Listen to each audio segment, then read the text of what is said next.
ይሄ ቪዲዮ ህይወቱን መቀየር ለሚፈልግ እና ህይወቴ በእኔ ቁጥጥር ሰው ብሎ ለሚያምን ብቻ የተዘጋጀ ነው። ምናልባት ህይወቴ በሌላ ሰው ቁጥጥር ነው፣ በመንግስት በቤተሰብ ነው ብላችሁ የምታምኑ ከሆነ ላይሆናችሁ ይችላል ማለት ነው። ብዙ ሰው ህይወቴ ለምን አልተቀየረም እያለ ሌት ተቀን ይጨነቃል። ነገር ግን በየዕለቱ የሚያደርጋቸውን ልማዶች ለመቀየር ፈቃደኛ አይደለም። ለማታውቁኝ ሙልጌታ ጌጡ እባላለሁ። የግል ስብዕና ላይና የአስተሳሰብ ጥራት ላይ እሰራለሁ። ዩቲዩብ ላይ ምንጊዜም ራሳችሁን ማስተማር፣ ማሳደግ፣ ራሳችሁን መለወጥ እና ማሻሻል የሚመቻችሁ ሁሉ ይህ ቤታችሁን ሰብስክራይብ እና ላይክ እያደረጋችሁ እስከ መጨረሻ አብራችሁን ቆዩና የሚገርም ቆይታ ይኖርናል ማለት ነው። እስቲ በመጀመሪያ ሀያዎች ወር ላይ ብዙ ጊዜ ወጣት የሚባሉ ፓርት ሀያዎች፣ ሰላሳዎች እስከ አርባዎቹ አካባቢ ያለ ሰው የሚያዝባቸው ሶስት ወጥመዶችን፣ ምክንያቱም ችግሩን ከስር መሰረቱ በደንብ አድርገን ፈትተን ካየነው በኋላ ወደ መፍትሄው ለመሄድ በጣም ይቀለናል ማለት ነው። በአጭር ደቂቃ እነዚህ እንያቸው። የመጀመሪያው ዓላማ አልባ መሆን ወይም ዓላማ አልባ ስሜት ማለት ነው። ብዙ ሰው ብዙ ጊዜ ወጣቱ በቃ ነግቶ የሚመሽለት ጠዋት ከእንቅልፉ የሚነቃው እንዲሁ በዘልማድ ነው እንጂ የሆነ የሚነቃለት ዓላማ አይይዝም። ይህ ደግሞ የእሱ ችግር ምንም አይደለም። አንደኛ የሚያስተምረው ሰው የሚያሳየው ሰው ይፈልጋል። አንድ ሰው ሆኖ ለመኖር የሆነ ዓላማ ይገባል። ዓላማ ያስፈልገዋል። ምክንያቱም ያለ ዓላማ የሰው ልጅ ባዶነት ይሰማዋል። ሁሌም ባዶነት ነው የሚሰማው። ሁሌም የሆነ የተራቆተ ያክል ነው የሚሰማው። ስለዚህ የሚኖርለት ዓላማ ያስፈልገዋል ማለት ነው። ሁለተኛው ደግሞ ብዙ ጊዜ ችግር የሚገጥመን ጊዜን ማስተላለፍ። ጊዜን እናስተላልፋለን ብዙ ጊዜ በቃ ወጣቱ ስንሆን በተለይ እድሜያችን የሚሄድ የሚያልፍ ምናምን አይመስልንም። በቃ ዛሬ ልዝናና ነገ እሰራለሁ አይነት ጊዜን የማስተላለፍ በጣም ትልቅ ችግር አለብን ማለት ነው። ሶስተኛው ደግሞ የንጽጽር ህይወት። አሁን ደግሞ የሶሻል ሚዲያ ጊዜ ነው። ሁሉም ነገር የሚታይበት ነው። በቃ ሁሉም ነገር ካላሳየው የሚባልበት ጊዜ የሆነ ይመስላል እና ሁሉም ያለችውን የሌለችውን አጠረቃቅሞ ምናምን ለማሳየት ይሞክራል። ያኛው ደግሞ እኔ እንደዚህ የለኝም እያለ በሲቃይ ህይወት ይኖራል። የንጽጽር መድረክ።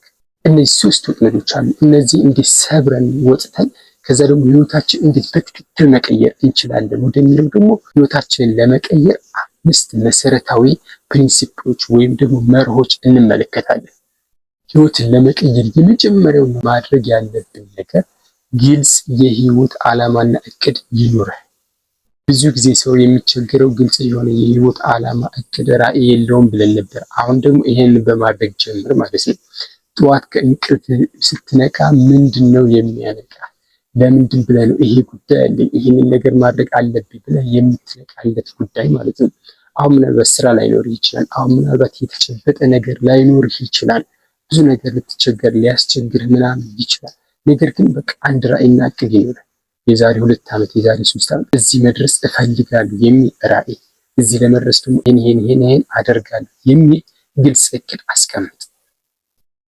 ምንም ላይኖር ይችላል። ነገር ግን እቅዱና ራዕይ ይኖር። ወደዛ መንገድ መሄድ ስትጀምር ነው ነገሮችን እያያስክ የምትሄደው ማለት ነው። ይሄ ከሌለ ግን ሁሌም የባዶነት ስሜት እየተሰማህ ተስፋ ወደ መቁረጥ ልትመጣ ትችላለህ ማለት ነው። እቅድን ራዕይና ዓላማህን ያዝና በዛው መሰረት እቅድ እያወጣህ ተንቀሳቀስ። ለምንድን ነው የሚኖረው የሚለው መጀመሪያ መልስ። ለምንድን ነው የሚኖረው? ምክንያቴ ምንድን ነው? ይችን ከመለስ እንዴት ወደዛ ልሄድ የሚለው አይከብድም፣ ቀላል ነው።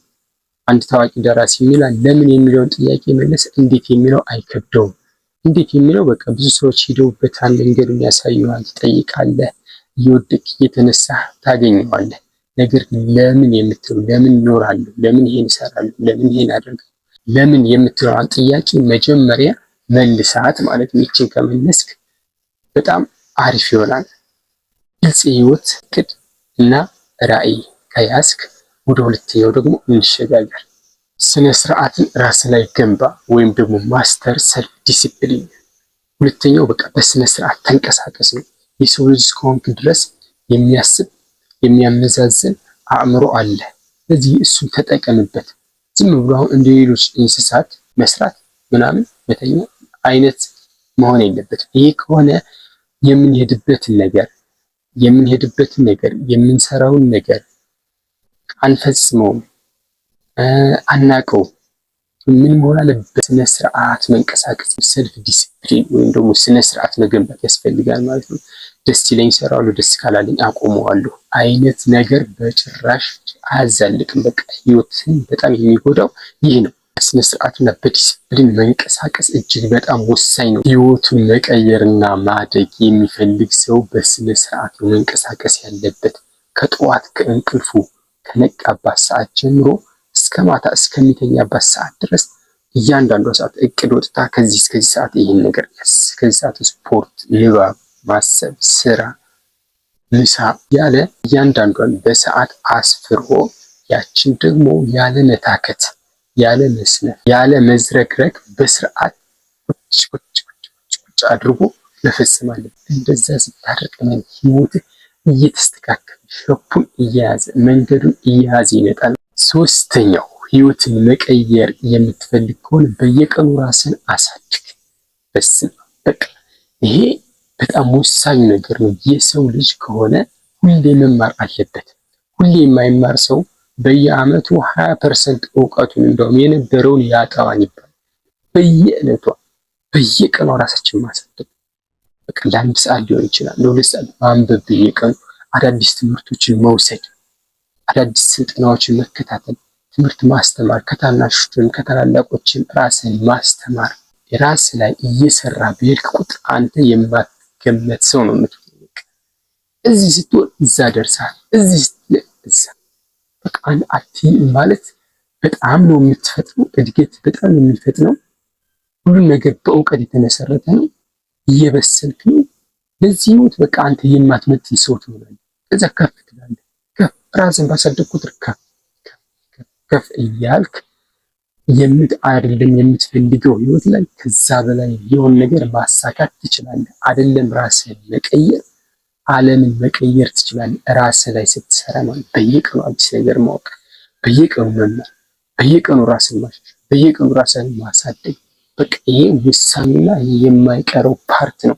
ስለዚህ ራስን አሳድግ። አንደኛው ምን ብሏል? እንደውም ስራው ላይ በጣም ጠንክሮ የሰራ በጣም ምርጥ ሆቴል ላይ ሂዶ መዝናናት ይችላል። ራሱ ላይ በደንብ የሰራ ደግሞ ያንን ሆቴል ይገዛዋል ብሏል። እና ይህ ሁሉ ነገር አስተሳሰብ ስለሆነ፣ ይህ ሁሉ ነገር እውቀት፣ ይህ ሁሉ ነገር ማይንድ ሴታችን ስለሆነ ራስ ላይ መስራቱን መቼም እንዳታቆም ካሁን ጀምረህ መጀመር አለብህ ማለት ነው። ይህንን ከያዝክ ደግሞ እስቲ ወደ አራተኛው ህይወቱን መቀየር የሚፈልግ ሰው ማድረግ ያለበት አራተኛው ወሳኝ ነገር የማይጠቅመውን ነገር አስወግድ። ይህ በቃ በጣም ባይዘው የምናገራቸው ነገሮች መተግበር ያለባቸውና በጣም ጠቃሚ ነገር ናቸው። የማይጠቅመውን ነገር አስወግድ። በዙሪያ ያሉ ሰዎች ሊሆኑ ይችላሉ አንተ እንድታንስ አንተን በቃ ዝቅ እንድትል እንጂ ከፍ እንድትል የማያደርጉ ከሆነ ከነሱ በጥበብ መራቅ ሊሆን ይችላል። የምታያቸው ቪዲዮዎች ምን አይነት ናቸው? አንተን የሚያስተምሩ አንተን የሚገነቡ ናቸው ወይስ ደግሞ ዝም ብለው ሰዓትን የሚገድሉ የጨለምተኛ አስተሳሰብ እንዲነግስብህ የሚያደርጉ ጨለማ የሆኑ ነገሮች ናቸው የምትመለከታቸው? ሶሻል ሚዲያ ስክሮል እያደረግክ ነው የምትውለው? ራስ ላይ እየሰራ ነው የምትውለው? እንዴት ነው አዋዋልህ፣ ክራሞትህ፣ አኗኗርህ ምን አይነት ነው? በዙሪያ ያሉትን ሰዎች የምታያቸው ነገሮች፣ የምታዳምጣቸው፣ የምትሰማቸው ነገሮች በጥንቃቄ ምረጥና ዲስትራክት የሚያደርጉ ወደኋላ የሚጎትቱ ነገሮች አስወግዳቸው። ምን ታደርጋለህ? የሚጠቅሙ ነገሮች፣ የሚያሳድጉ ከፍ የሚያደርጉ ነገሮች ማስተካከልና መምረጥ አለብህ ማለት ነው። ራስን በመጽሐፍት መክፈት፣ ካንተ በተሻሉ ሰዎች፣ አንተ የተሻሉ ሰዎች ባታገኙ እንኳን መጽሐፍቶቻቸው አሉ፣ እነሱ ጋር መዋል፣ የሚሰሯቸው ቪዲዮዎች አሉ፣ እነሱ ማየትና ማዳመጥ፣ አንተን የሚገነቡ አንተን የሚያሳውቁ አንተ ወደ ተሻለ ደረጃ ለማድረስ ያግዙን ነገሮች በመመልከት በማየት በመስራትና በማድረግ ውሎን በዚህ ላይ አድርግ። ህይወት ሲቀየር ታየዋለህ ይዛን። ይህንን ካደረግ ደግሞ ወደ አምስተኛውና ወደ ማጠቃለያው ራስን ማሳደግ የሚፈልግ ሰው ማድረግ ያለበት ግዴታ የሆነ ነገር እንለፍ።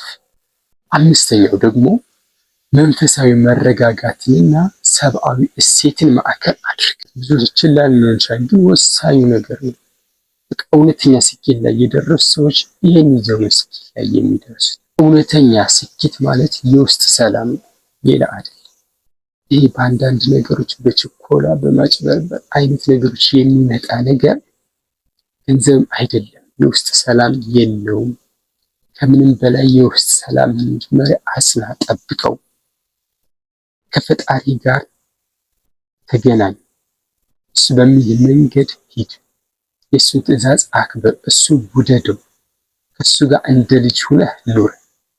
ከዛ ደግሞ በአካባቢ ካሉ ሰዎች ጋር ተዋደር፣ ተፋቀር። ሰብአዊነትን ማገልገል ልመድ፣ ሳይደረግልህ ማድረግ ጀምር።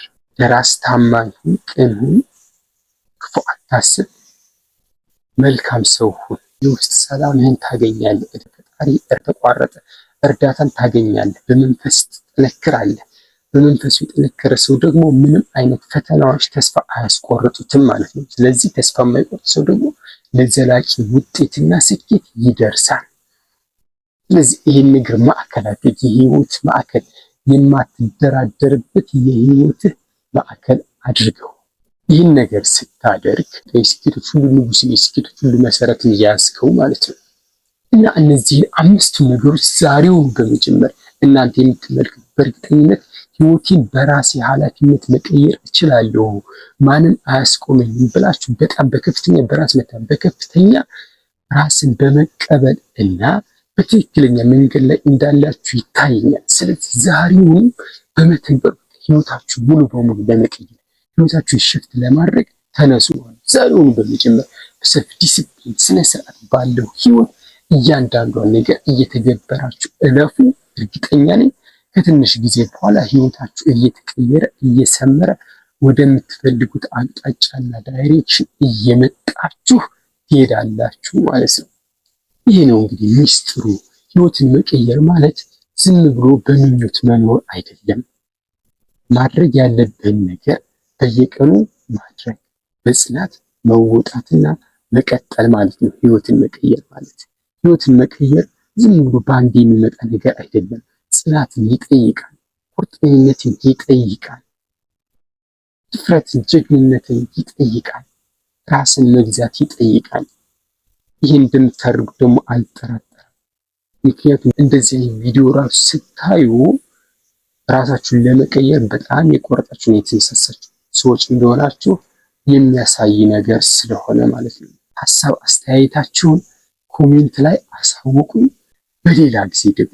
በሌላ ጊዜ እንደዚህ በሚገርም አስተሳሰብን በሚያበለጽግ ማንነትን በሚያሰፋና በሚያሳድግ የተለየ ቪዲዮ እጅግ በጣም ፕራክቲካል የሆነ ህይወትን በሚጠቅም ህይወትን በሚያሳድግ ቪዲዮ እንገናኛለን። እስከዛው ድረስ መልካም ቆይታ ይሁንላችሁ። ስለተከታተላችሁ አመሰግናለሁ። እግዚአብሔር ይስጥልኝ።